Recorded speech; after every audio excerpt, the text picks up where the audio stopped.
Hello and welcome to Do You See What I See? I'm Yolanda Nava. We have a very fascinating and accomplished woman today. She is a leader in science and technology, business, social activism, and the arts. Please welcome Maria Estela de Rios. Welcome, Maria. Thank you. Thank you, Yolanda. And thank you for inviting me to be here this Well, afternoon. Well, the honor is mine. And I want to say that I want to, first of all, congratulate you on receiving a Lifetime Achievement Award in New Mexico for your 45 years of contribution to the state of New Mexico and also the nation and beyond. You have had a widespread impact with your businesses. You started a company with your husband, Miguel Rios, Orion International Technologies, and then you were the star of the procurements department, and you set up three other companies and became the CEO of one of them. So you've had quite a career. And I want you to talk about how that all started, and then we'll move on from there. Well, again, thank you, Yolanda. I have to start by giving credit to the people's shoulders that I stood on. I stood on my grandfather's shoulders who came to the United States in the 1900s to work on the railroads. As many immigrants came from Sonora in particular to work on the railroads. My grandfather and uh, his family came to live in Sonora Town in Los Angeles, California, which was an area just south of Pasadena, if you can believe this, way back then. Uh, Many of our people were pushed into East Los Angeles, across the Los Angeles River to Boyle Heights, and we ended up in East Los Angeles, where my father and my mother basically raised me. They were both born in Mexico as well. My grandmother never really wanted to live in the United States, and she went back to have my father. And my mother was also an immigrant, so I'm a first generation East Los child from way back when. I find that fascinating because you and Assemblyman Rich Torre grew up across the street from each other. And That's right. he passed just a couple of months ago, but he also was a highly accomplished elected official in California and did a lot of good. He was rough and tough and tumble, and he made things happen and got things done. So, what is it about the barrio that you grew up in that they must have had some kind of something there because you guys have got ganas and you have had high achievers that have come out of that community. Well, there were quite a few first generation Hispanos that came out of East Los Angeles that made good. Not only Richard de la Torre, but we had several others that made it to the legislature as leaders. The I think the issue was that we were hungry. We were hungry because our families pushed us to the point where they said, it's not enough. It's not enough to survive, but we have to thrive in this country. And the only way to thrive in the United States is to get an education. And I was very, very fortunate with a mother who had tremendous courage to to really fight the forces that were trying to keep us in a particular space and she did not accept that. And she basically took me to from from a public school to a Catholic school where the nuns basically were amazing. They gave me my start. They gave me my identity. They gave me my sense of self. They gave me a sense of self-fulfillment, to the point where I felt I could go anywhere I wanted to go. So was it the nuns then that encouraged you in mathematics and the sciences and these kind of non-traditional fields for women? Yes, it was, but it wasn't in grammar school. I'm talking about when my mother basically begged the mother superior to take me in because they had told her at the public school that I was at that I couldn't learn English because I was slow. And she didn't believe that in the least, and she took me to a parochial school where she basically told the nun, "Hey, my kid is not slow, she's got a brain." And those nuns were presentation nuns. And I got there in the second or third grade, I forget. They taught me English, and I was able to win a scholarship through the Knights of Columbus. And that scholarship took me through 4 years of Catholic school in West Los Angeles with the same order of nuns. And that order of nuns taught me a love of science and mathematics. And that's Interesting. what did it. Yeah. So I was wondering where that came about because, I couldn't imagine that happening, in East LA itself. So you had a breakthrough mother. I also had a breakthrough mother. And many of us, Jesus Trevino, I just interviewed him last month, and he was talking about his mother and the goddess that he learned, in his family from his mother as well as his father, but it's the women. And so you got engaged in science and mathematics, and what was it that led you to explore more of that at the college and graduate level? Well, I was very fortunate to have a intellect that was right brain, left brain. So I could deal with very mathematical issues and translate them and be able to see things that most kids couldn't see. Uh, and so math and science to me was very challenging, but it was a puzzle that I wanted to solve. And Mm, I had it within me, this desire to solve these puzzles. And my mentors, my teachers, and what have you, saw that in me and they nurtured me. So that's how I got into the sciences. But the other side of my brain was also working in the arts and was always very aware and attuned to what was happening in the community and in our society, and why, because I was a funny duck, I wasn't like everybody else. And so I had issues dealing with other people, dealing with my family, dealing with uh, I don't know, just the the social interactions, because my mind was working in ways that their minds were not working yet. So it was you it were was you were a precocious child. I think that's what you and I have in common. yeah. I guess you We, I guess you would call it precocious. I don't know. I called it very uh challenging, to say the least.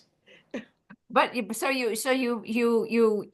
were in the sciences, and of course you get married to Miguel Rios, and he's a physicist. Now this must I would have loved to have been in on those early conversations. But the you started Orion Technologies, and I remember that we were talking about this, and you were talking about how you didn't just build a company to make a lot of money, that you were a value-oriented business. And I remember when I met you in the early 2000s, Orion International Technologies was number 227 out of the top 500 top Hispanic owned companies in the nation. You were right there in the middle of the, let's say, the Mexican or the Hispanic Fortune 500 companies. The How did that happen? What is you were telling me that you had different values in your company that you were seeking to share with your business partners, associates, and in all the work that you did.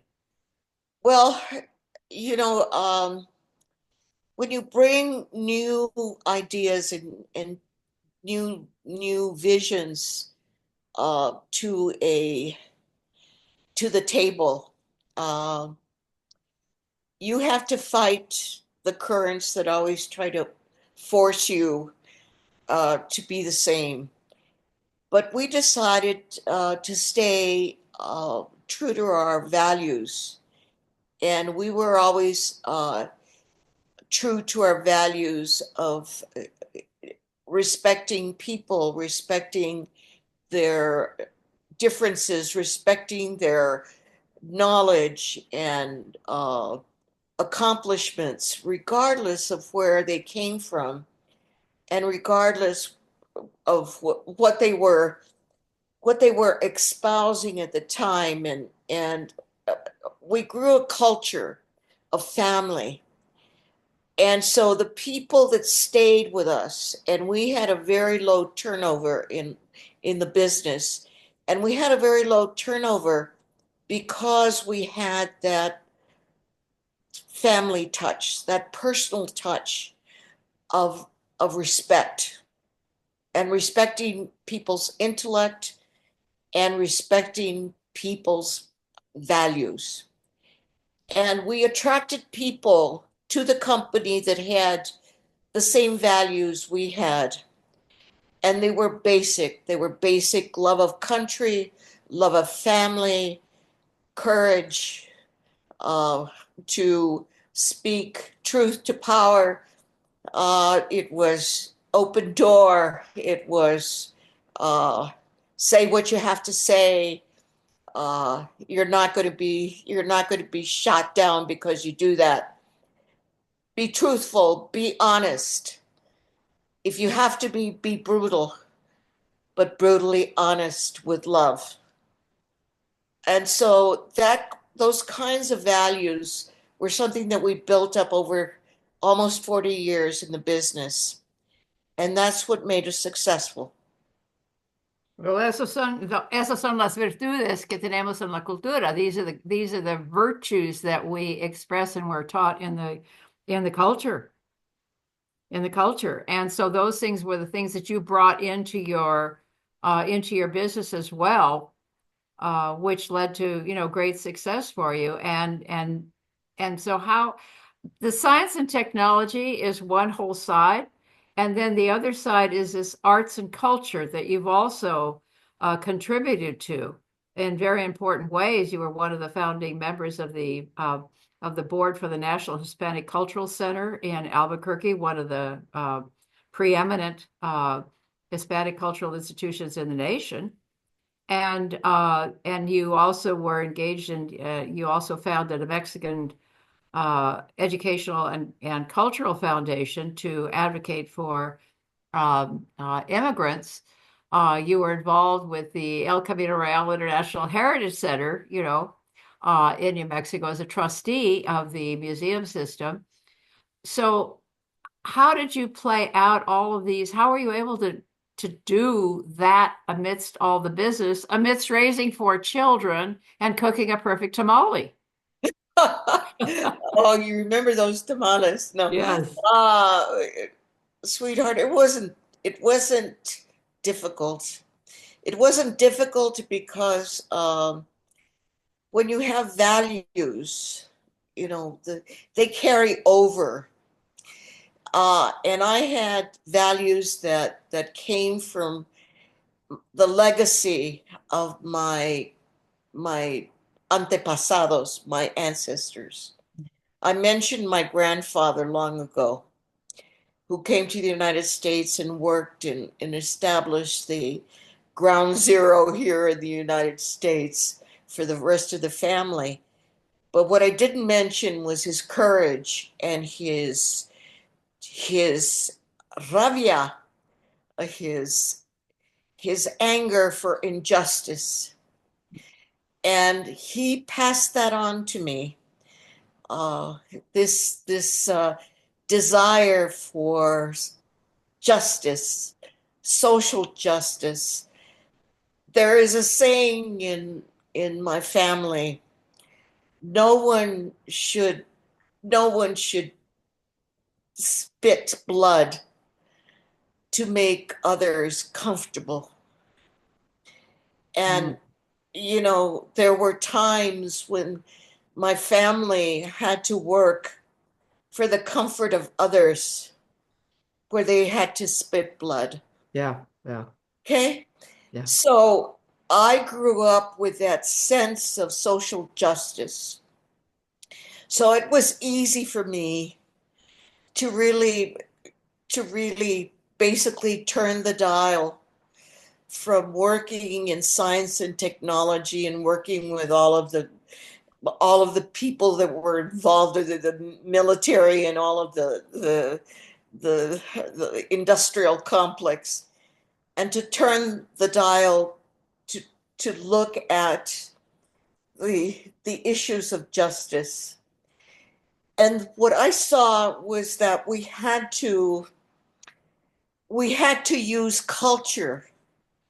We had to use culture. We had to use an understanding of who and what we were and what we stood for to make other people understand that we were more than just hands and feet to do others' bidding, that we had a mind, soul, and body that can provide an advance to humankind. And that only comes through culture. Okay, that only comes through culture.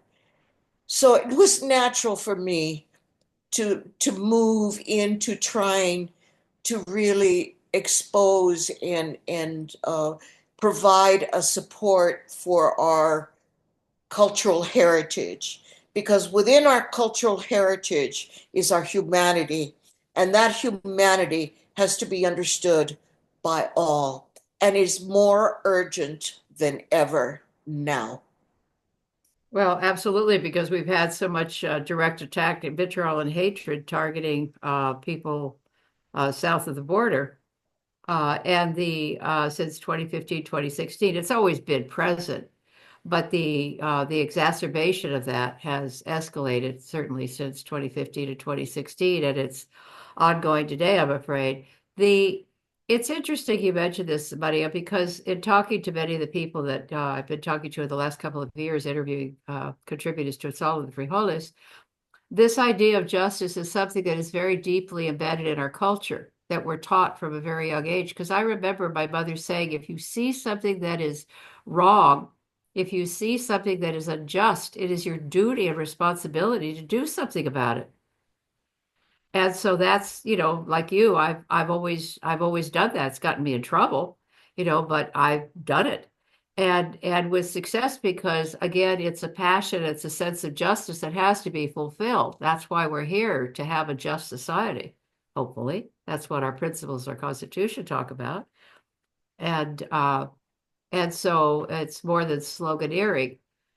So I found this as a consistent theme, throughout, and I'm glad to hear you talk about it in that way, because it fortifies, what I've experienced and what I've come to believe myself.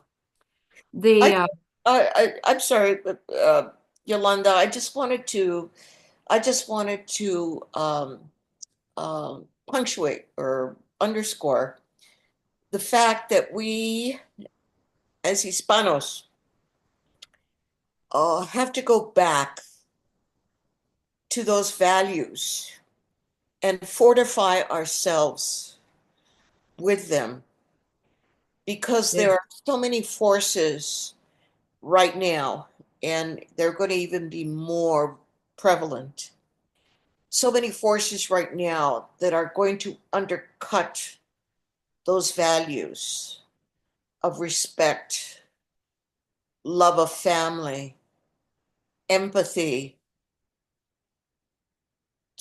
justice, a sense of compassion, all of those things that we grew up with. And they're going to be undercut, and we need to fortify ourselves by remembering them and drinking them any way we can so that we could go forward in these next few, I don't know how long, um, days, years, who knows. But we have to fortify ourselves so that we know who we are. We know who we are.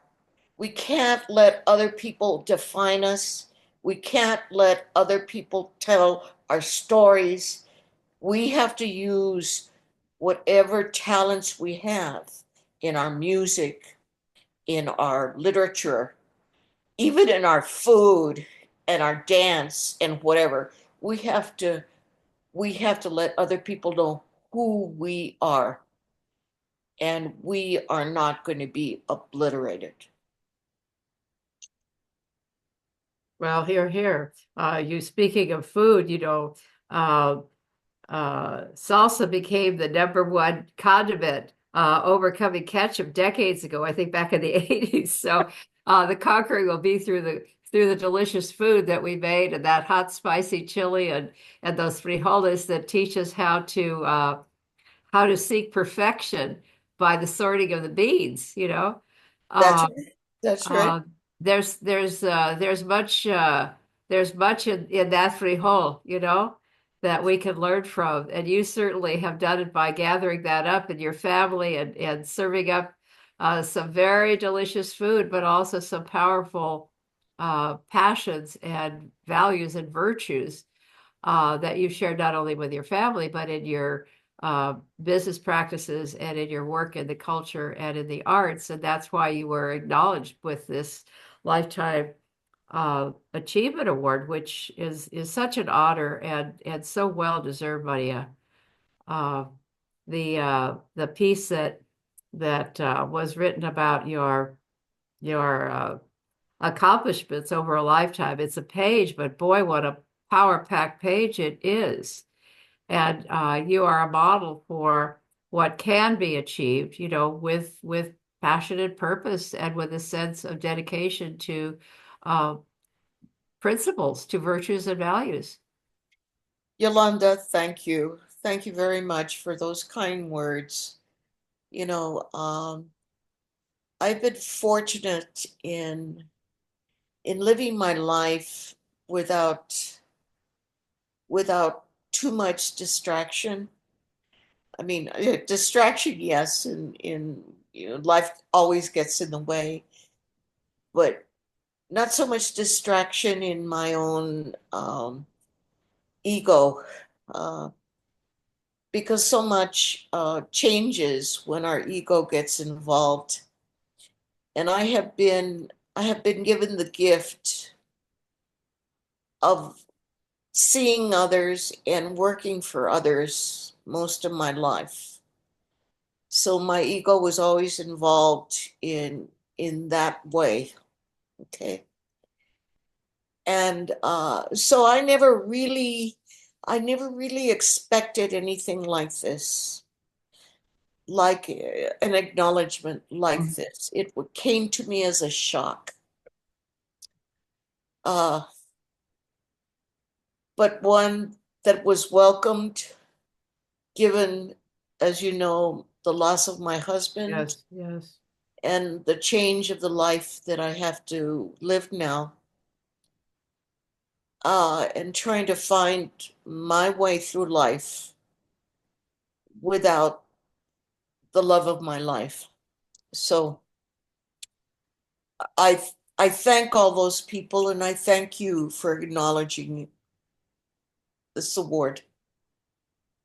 Well, it is well, as I said, well deserved and well earned. And the ongoing work that you're doing. I mean, you retired technically. I think of that as in quote, when you retired, because for the last 9 years you have been working to improve the health, education, and welfare of children.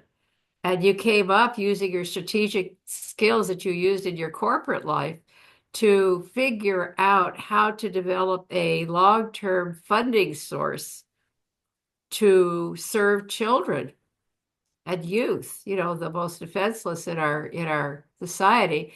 And there in New I, Mexico, you came up with a very strategic plan to how to fund that. Talk about that.